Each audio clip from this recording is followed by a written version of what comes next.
Assalamu alaikum wa rahmatullahi wa barakatuh. Neyse bu oturum böyle olsun. Good morning, everybody. Today in this session we have two speakers. One of them is Farooq Hassan. The other is Mr. Bilal Ali. Please, speakers come here.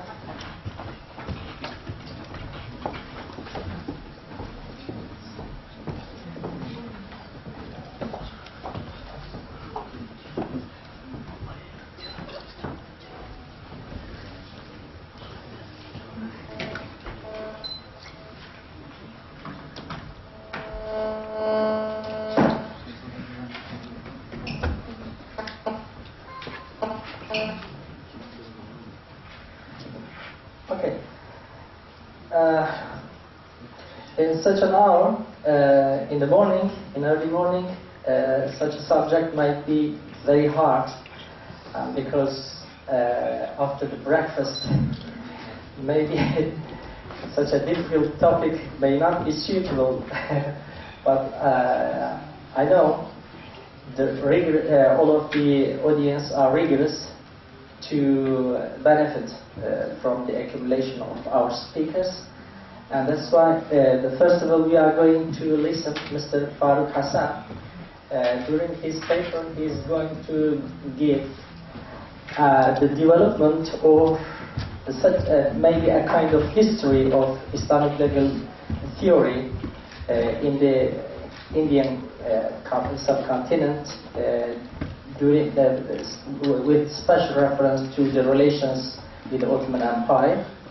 And the second paper will be about the riba, usury or interest, and there is a fatwa is said to be issued by the Shah Abdulaziz Bihlawi.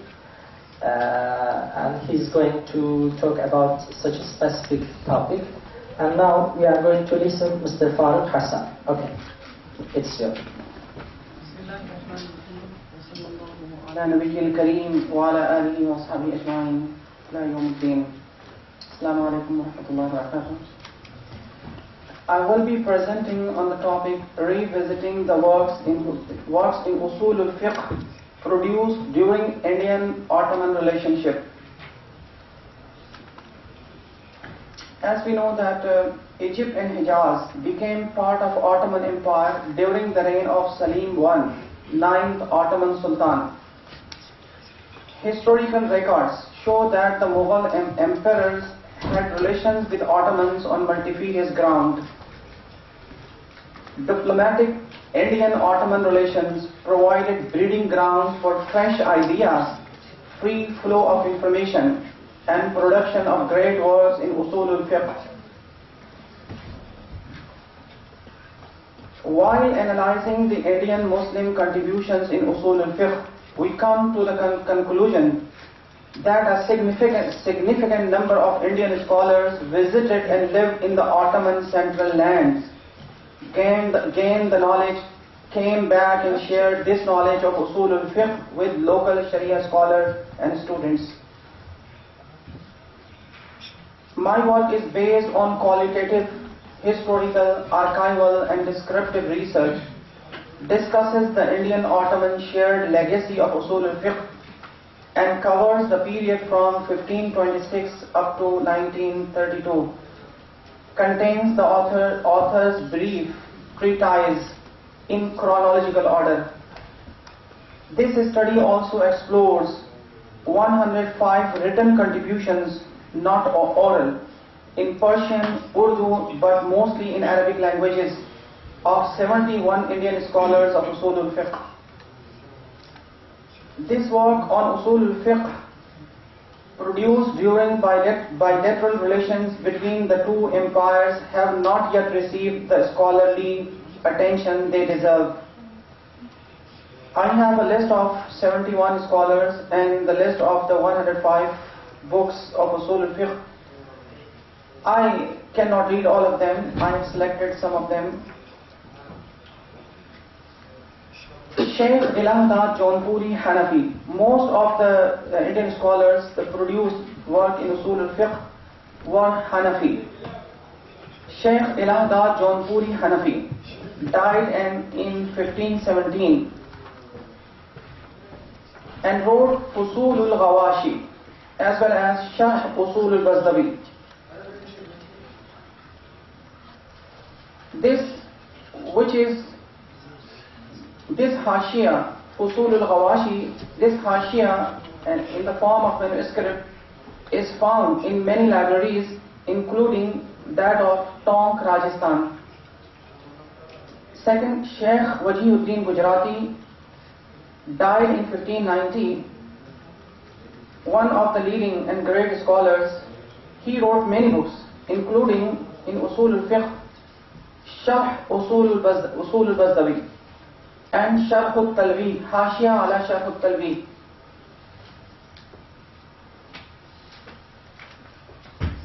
Sayyid Abu Zafar Nadwi introduced a brief introduction to the Hashia ala Talwi was given by Sayyid Abu Zafar Nadwi, in which he gives his opinion on his literary style and publishing.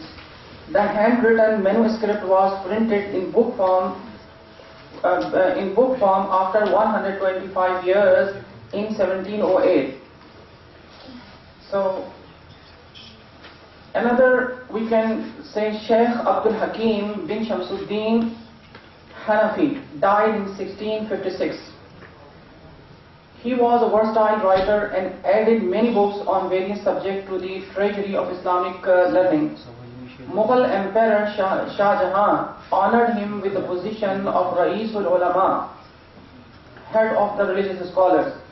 It is reported that his books were included in the curriculum of many institutions of learning in Iraq, Syria, and Istanbul. He wrote Hashia al-Talwi ala Muqaddimat al-Arba'a and Hashia al-Hussami in Usul al-Fiqh. I am skipping many other names, but taking some of them. Ahmad bin Sulaiman al-Kurdi Gujarati was born and died in Gujarat, but basically he was from Kurdistan. His father had migrated from Kurdistan to India and settled there permanently.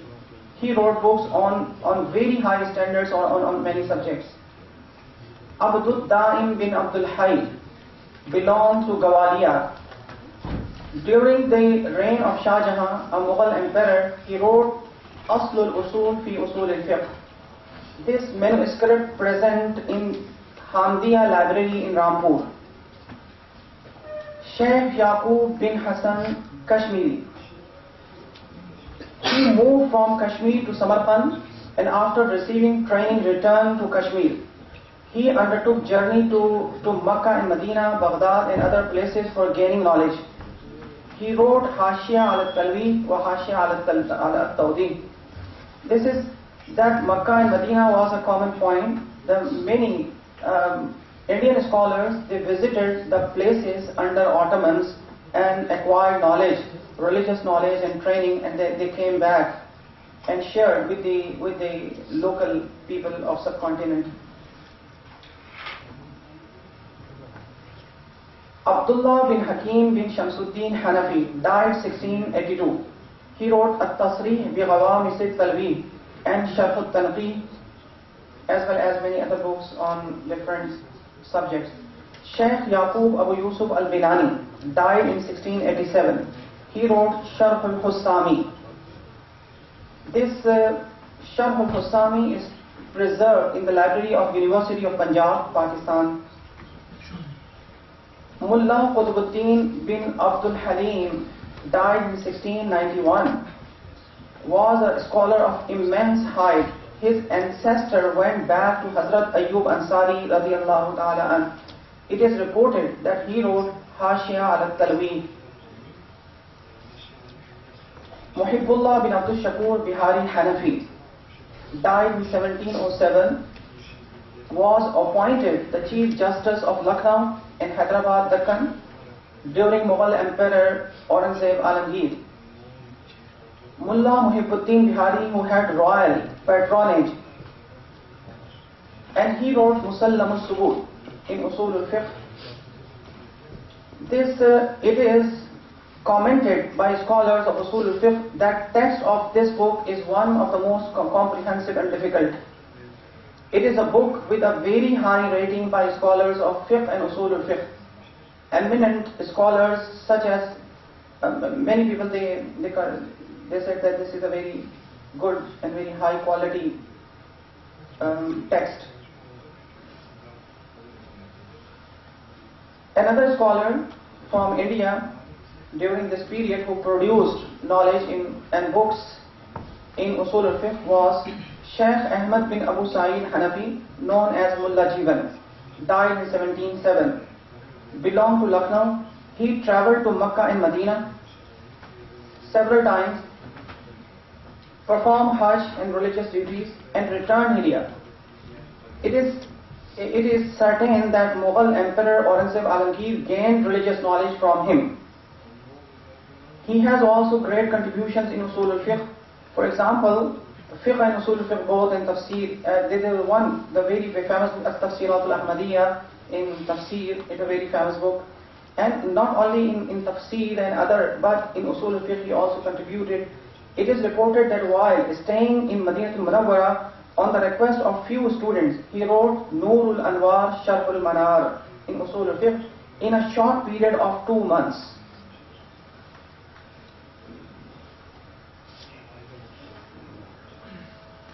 Abul Hassan Nuruddin Muhammad bin Abdul Hadi, Hanafi, Sindhi, Kabir, died in 1735, was born in Thatta. Thatta is situated in Sindh, currently in Pakistan. He went to Medina, taught and lived there.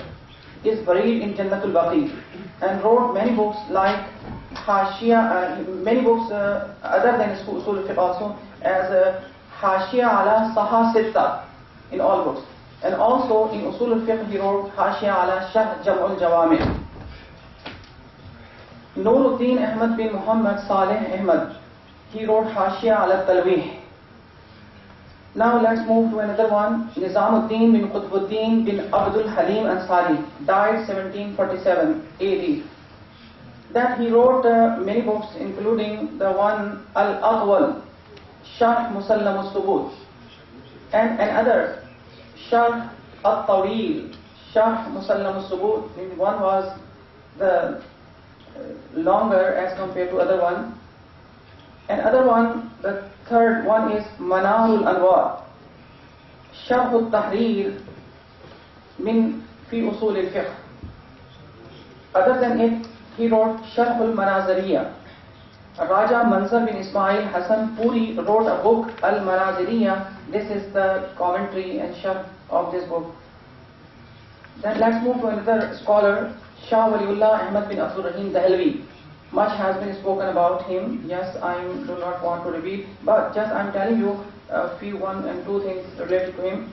That his opinions and ara in Usul al-Fiqh, it has been compiled in a book form by Dr. Masar Baka, and this was the PhD thesis, Usul al-Fiqh or Shah Waliullah in Urdu, that his opinion on Usul al-Fiqh are scattered in his other books, but Dr. Masar Baka compiled all his opinions on Usul al-Fiqh in his PhD thesis titled this Usul al-Fiqh or Shah Waliullah.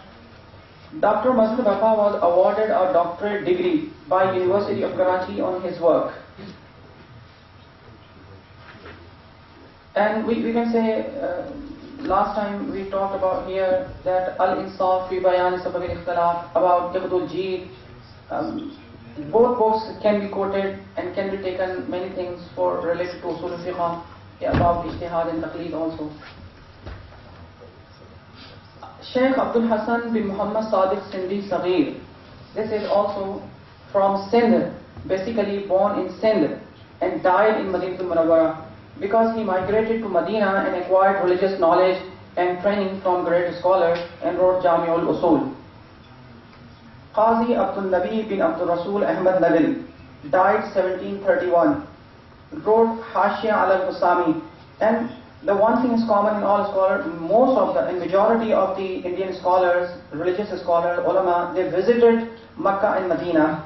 they studied over there, and they, for the short period of time and long period of time, some came back, some did not. This place was under Ottoman. They shared their knowledge, interacted with the scholars from leading scholars they gathered and assembled from different parts of the world in Hijaz.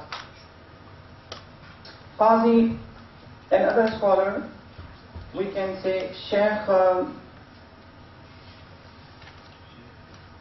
Bahrul Ulum Abdul Ula Muhammad bin Nizamuddin Muhammad al-Ansari. He also wrote so many books. I have Usul al-Fiqh, 5 books, 6 books. Fawatih al-Rahmud he wrote, as well as Takmila ala Sharh Tahrir al-Usul, as well as another book, Tanweer al-Manar. He wrote Sharh Usul al-Bazdawi, and another book in Persian language, Arkan Arba'at al-Usul al-Fiqh. And the son of Shah Waliullah, also he wrote a book in Usul al-Fiqh, Hashia ala Musallam al-Subut, Aminullah bin Salimullah. Shah Abdul Aziz died in 1818, received his early education from his father, Shah Abdul Aziz, not Shah, mistakenly I told you, received knowledge from Shah Abdul Aziz, and he wrote Hashia ala Musallam al-Subut. Sheikh Muhammad Abid Sindhi, Madani, died 1841, and he was born in 7 Sharif, 7 found in Sindh, currently in Pakistan, and died and buried in Madinah Munawwara. He had migrated with his family to Yemen and wrote Sharh Taysir al-Usul.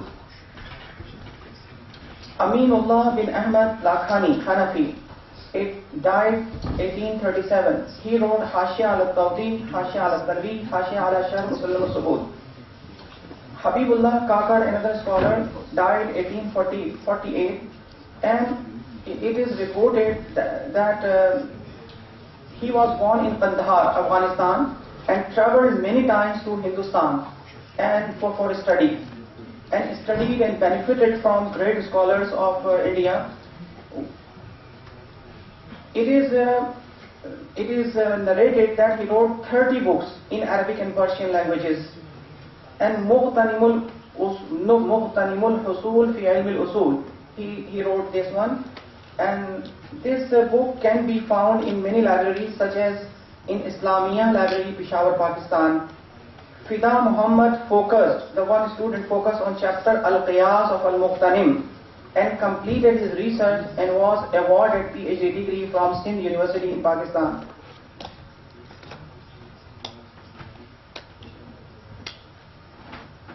Then another scholar, that Abdul Wahhab bin Muhammad Ghaus, he was Shafi'i, died in 1868, that he wrote Kashiful Rumuzat al-Waraqat, Indian-based scholar. Another one, Muhammad Bashiruddin bin Muhammad Kalimuddin Qazi, died 1878. He also wrote Sharh ala Musallam al-Subut. Sheikh Muhammad Abdul Hayy Farangi Mahalli, died 1886. He visited Hijaz, Makkah al-Mukarramah, Madinah Munawwara, and he wrote about 87 books in usul, including Usul al-Fiqh. Muhammad Hassan bin Zahur Hassan Bani Israel, that it is why he is Muhammad Hassan bin Zahur Hassan Bani Israeli. Why Bani Israeli? Because his family tree reaches to us. Hazrat Abdullah bin Salam, he was a companion of the Holy Prophet, peace be upon him, and that is why he was called by Bani Israeli. He wrote Sharh ala Usul al-Shashi. Nawab Muhammad Siddiq Hassan Khan, died 1889. He wrote around 300 books and booklets in Arabic, Persian and Hindi, including Usul al-Fiqh.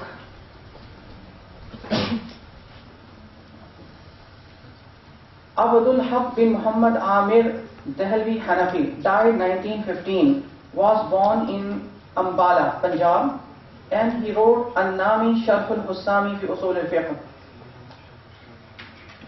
Now my conclusion because I skipped many names of the books and authors because we have limited time and no need to read all of them.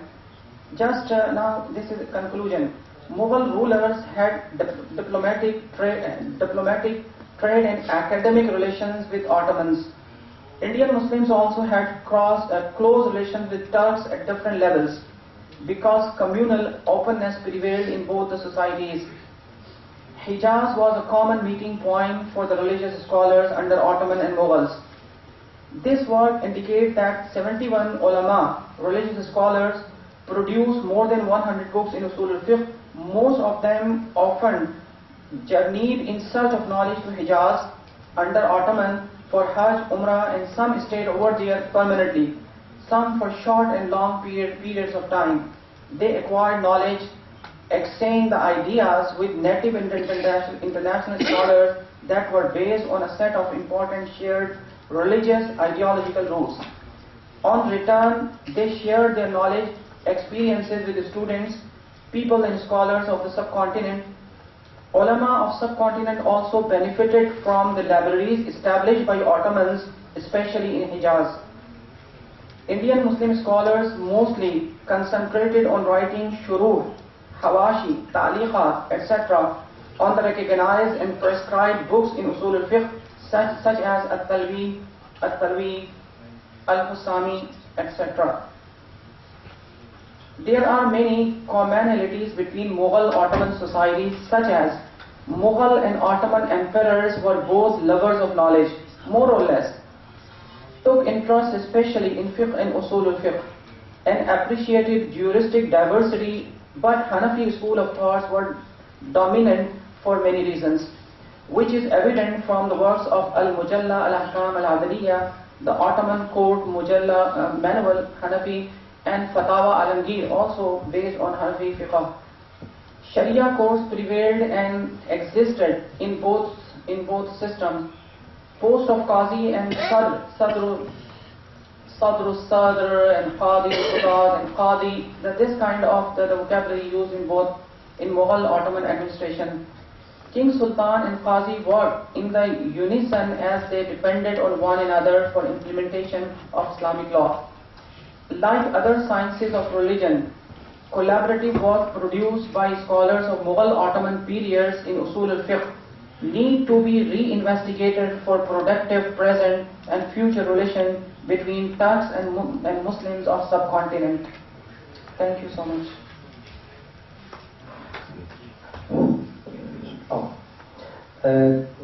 Thanks to Mr. Farooq Hassan. In his paper, he summarized the efforts of Indian jurists, especially in Islamic level theory, and he enumerated their works, and he said that about 71 writers, they produced many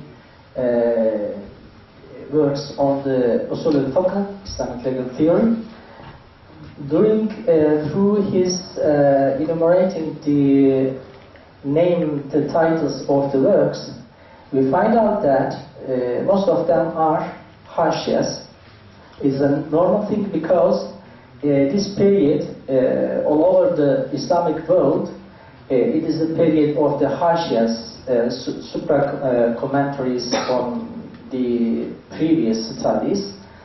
And here, I think At-Talwih, it was mentioned frequently, and that's why we see that the Indian jurists, they focused on this work, and it seems to be a dominant one.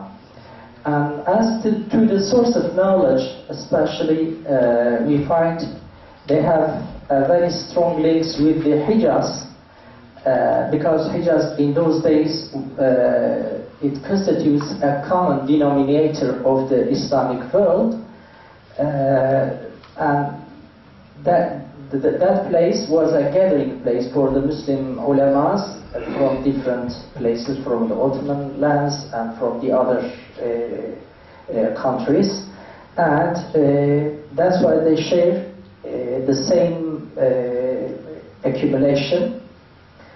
And here, as you know, the Hanafi tradition is dominant in their writings, but not substantive law-oriented usul al-fiqh, which we call in the history of Islamic legal theory